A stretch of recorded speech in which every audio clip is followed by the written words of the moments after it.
Mesdames et messieurs, un peu de calme s'il vous plaît. La créature qui va apparaître devant vous ce soir est dépourvue de toute conscience morale.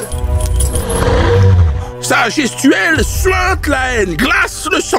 D'ailleurs, je demanderai aux parents, accompagnés d'enfants en bas âge, de leur couvrir le visage. Je vous demande, mesdames et messieurs, de faire un tonnerre d'applaudissements et d'accueillir la bête immonde.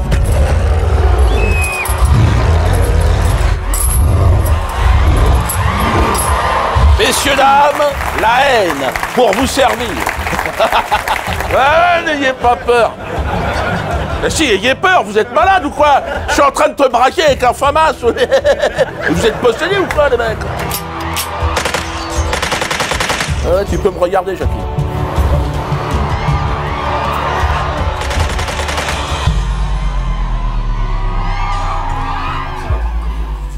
Ah, ouais, c'est un cadeau, là. C'est une dent de requin. Bon, merci. Hein. Chers amis internautes, bonjour, bonsoir.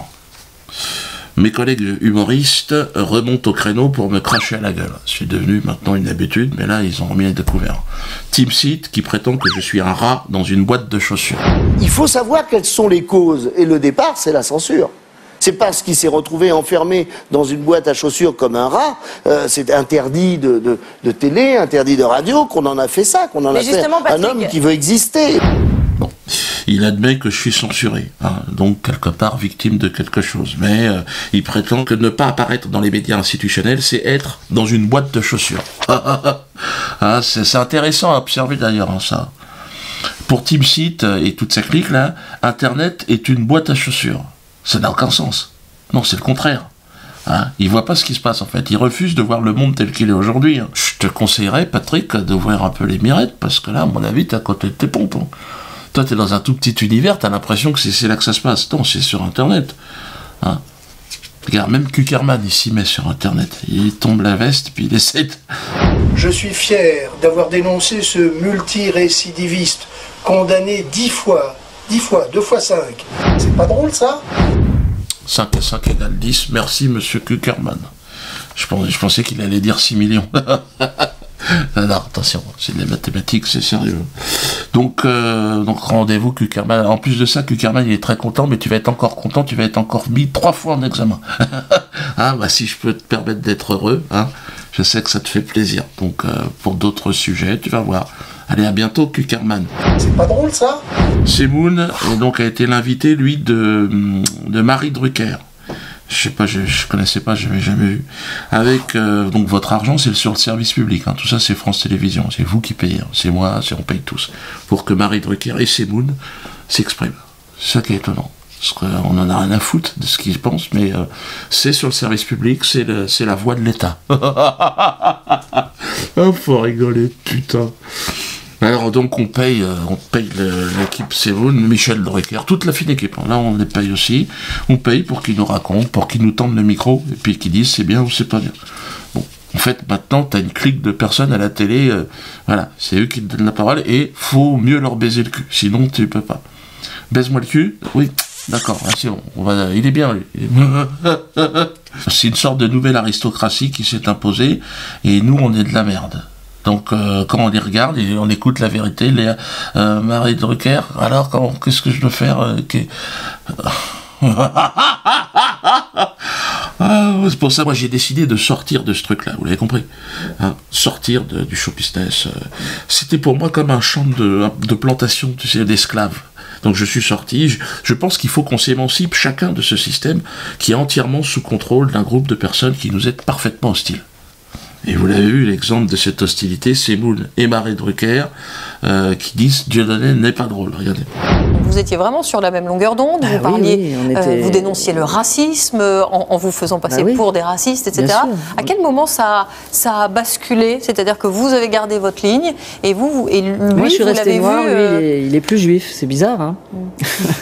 Quand on a commencé, on était le symbole de l'antiracisme, le petit juif, le gros noir. Et puis là, je sais pas, c'est totalement surréaliste. Il est devenu ce qu'on dénonçait, quoi. Si je vous dis que je le trouve encore drôle, enfin, on va m'insulter. Non, malheureusement, il est plus drôle. Elie Semoun, que j'ai connu, me dire à moi que je suis pas drôle. Elie, alors je sais pas qui est drôle, ici, c'est au public d'en décider. Je veux dire, Elie, réveille-toi un petit peu. Merde, regardez-le, Elie, qui nous essaye de nous faire rire. Allez les gars, on se dépêche là, on a dit 11h. Pablo, Momo, Jeannot. Je sais pas siffler, ok. La date des attentats a été avancée au 11 septembre, évidemment, demain. Dernière réunion avant le casse du siècle. 9h. 9h, heure UMP, la CGT, je sais pas quoi là. Lundi, 10h30, Crédit Agricole.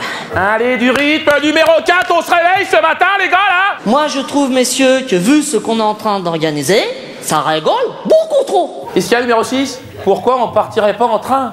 Comment ça, qu'est-ce que ça change ? Une espèce d'abruti, s'il y a personne à l'intérieur, comment tu fais pour braquer le caissier ? Putain, les mecs ! Qu'est-ce que c'est que cette tenue, les gars, là ? Je sais bien qu'il faut être discret, faut se fondre dans la masse, faut passer inaperçu, mais t'es pas obligé de te balader en collant moulant non plus. Je veux voir demain matin tout le monde en costard-cravate, comme chez Darty. Oui, c'est ça, Pablo. Bon, bref, tais-toi, assis-toi, ne réponds pas. On dirait que j'ai des grosses quenelles. Sans commentaire. Alors, je devrais avoir des leçons d'humour d'Elie, hein? Il y a des vins qui vieillissent bien, puis il y en a d'autres... Timsit me dit que je suis un rat, tu te dis que je suis pas drôle, LB dit qu'il faut me défoncer la gueule, Bernheim que je suis un nègre, donc que je suis un con, le rabbin Donowitz que je suis un gorille... Bon, ça va, hein? Là, le procureur, il dit non, ça va, il y a de la distanciation.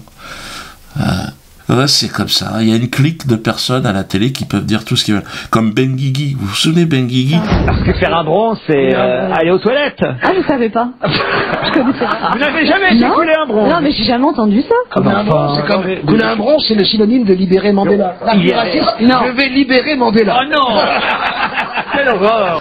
Ça, c'est pas raciste. Ça, c'est autorisé. Le procureur a dit il y a de la distanciation, c'est bon. D'ailleurs, c'est la vérité. Hein. Franchement, on est de la merde. Hein. La merde qui leur sort du cul, c'est nous, quoi.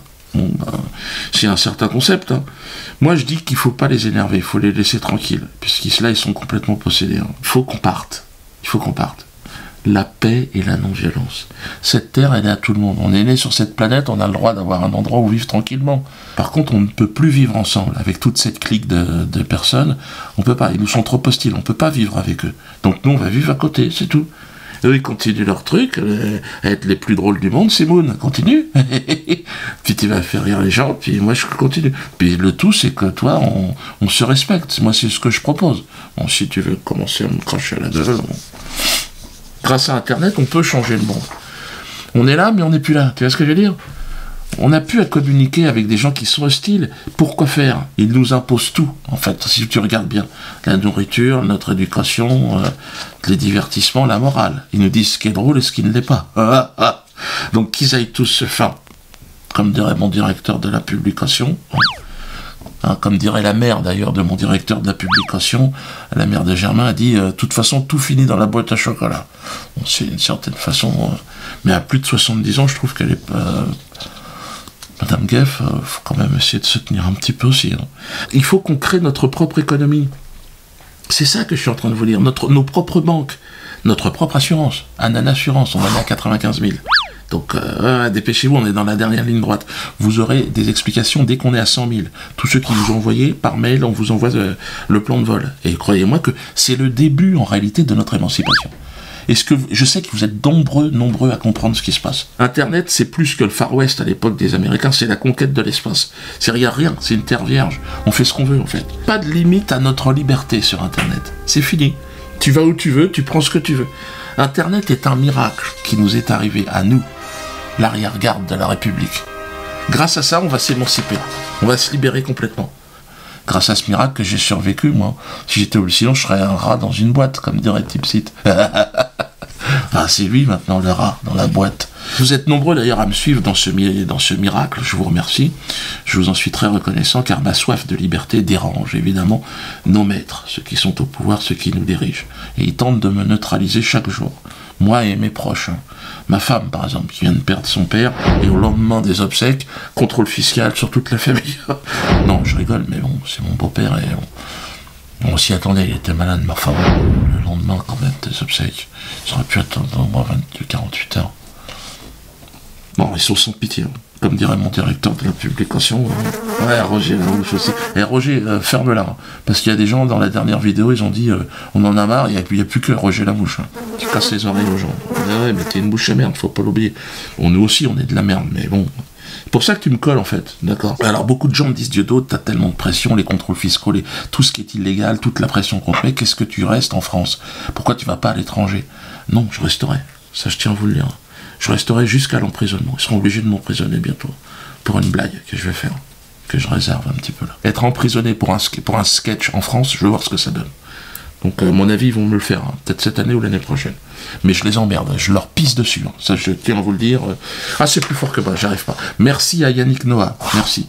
Pour avoir parlé de la censure dont je suis victime. Et je suis très content. Merci Yannick. Je sais que, une certaine presse lui a fait le reproche de ce soutien. Avant de vous libérer, j'aimerais juste qu'on se parle de Dieudonné, Yannick et Patrick, puisque vous l'avez bien connu. Vous étiez amis à une certaine époque. C'est quoi votre ressenti aujourd'hui? Il est censuré. Il y a des gens qui ont décidé qu'il était plus drôle, donc il est censuré. Pourquoi interdire un tel par rapport à un autre? Je comprends pas. Il y a des gens qui parlent aujourd'hui à la télévision, qui disent des choses incroyables, on en a parlé tout à l'heure, mais qui sont incroyables. Et ils sont pas, et c'est pas pour rigoler. Là, c'est sérieux ce qu'ils disent. C'est beaucoup plus grave. Et eux, ils sont en train de devenir des superstars, c'est incroyable. C'est marrant, je pense que vous pensez à Éric Zemmour. Non, c'est incroyable. Vous pensez à lui aussi? Après avoir été le personnage préféré des Français, maintenant il se fait cracher à la gueule. Il sera bientôt même peut-être le mec le plus détesté des Français. Ça va vite, hein, parce que ceux qui choisissent, hein, c'est un petit bureau, ils sont 4, ils choisissent si t'es le plus préféré. Moi, à ceux qui disent ça, à ceux qui déterminent ça, je leur dis allez tous vous faire enculer. Ça c'est clair, moi. Donc moi je serai toujours de toute façon parmi les plus détestés, et tant mieux, je prends ça comme une médaille. Désolé Yannick, hein, désolé que notre amitié évidemment t'ait causé tous ces problèmes. Notre amitié, d'ailleurs plus que ça, plus qu'un ami, hein, Yannick, on est des frères de Yaoundé, hein, mais sur internet j'ai constaté que tu as gagné un énorme soutien, hein, et tu le mérites ce soutien. Aman et tout dit, un homme vrai. Ah, je sais que tu vas comprendre Yannick. Merci au chanteur Mano, à mon frère breton, parce qu'on va me dire, Dieudo, tu fais du tribalisme avec Noah, vos trucs de macaque. Donc là, je parle de mon frère breton. Vous savez que j'ai 2 racines. J'en ai une, je suis biraciné, ce qu'on appelle. C'est une racine au Cameroun et une racine en Bretagne. Donc mon frère Mano qui a compris que l'Internet était l'avenir de la culture de ce pays. Il n'a pas eu peur de me remercier. Écoutez-le. Dieudonné aujourd'hui sur la toile, c'est un des plus gros médias qui existent en France. Et je ne sais pas si c'est lui personnellement qui l'a mis sur son Facebook, mais il s'avère que le Chant du Coq s'est retrouvé sur son Facebook. Et pour moi, c'est un gros média comme un autre, quoi. Il nous a fait avoir 5000 vues d'un coup comme ça, quoi. Donc moi, je le remercie très bien. Je le prends comme un média, vous savez. Parfois, je fais des émissions de télé que moi je ne regarde pas. C'est des médias, c'est un deal, quoi. Et ouais, merci Dieudonné, ouais, bien sûr. Moi, j'ai pas de soucis. Merci à toi, Mano Kenavo, hein, comme on dit en Bretagne. Si tu veux faire d'ailleurs la première partie de ma tournée sur une date bretonne, tu me contactes. Bon, je sais pas si t'en es là, mais bon, je pense que tu repasseras plus dans les émissions traditionnelles. Dire ce que t'as dit, même moi, ça m'a choqué quelque part. Non, je rigole. On va terminer avec le concours Mamadou Sakho. Vous êtes nombreux à avoir apprécié la chanson Mamadou Sakho, hein, lors de la dernière vidéo. Nous l'avons enregistrée en studio, hein, chez Jean-Marc, et donc la chanson sera disponible gratuitement. Parce qu'on dit, Dieudo, tu fais du fric avec tout ce qui bouge. Vous inquiétez pas, là c'est gratuit. Ah, ouais, je sais, Roger, vous voulez le faire payer. Non, Roger, tu exagères, tu vois. Parce qu'à un moment donné, les gens ont droit à la gratuité. Pour tous ceux qui regardent cette vidéo, hein, le lien est en bas de la vidéo. Nous lançons d'ailleurs un concours pour la réalisation du clip de cette chanson. Le vainqueur sera nominé pour les Quenelles d'Or, évidemment, et son œuvre sera projetée en première partie du spectacle en tournée. Donc, vous prenez la chanson, et puis vous nous faites un clip, vous faites un petit montage, puis on sélectionnera celui qui a gagné. Hein. Et Mamadou Sakho, bon, bah écoute, tu peux jouer dans le clip aussi. Hein. Faut avoir de l'humour, Mamadou.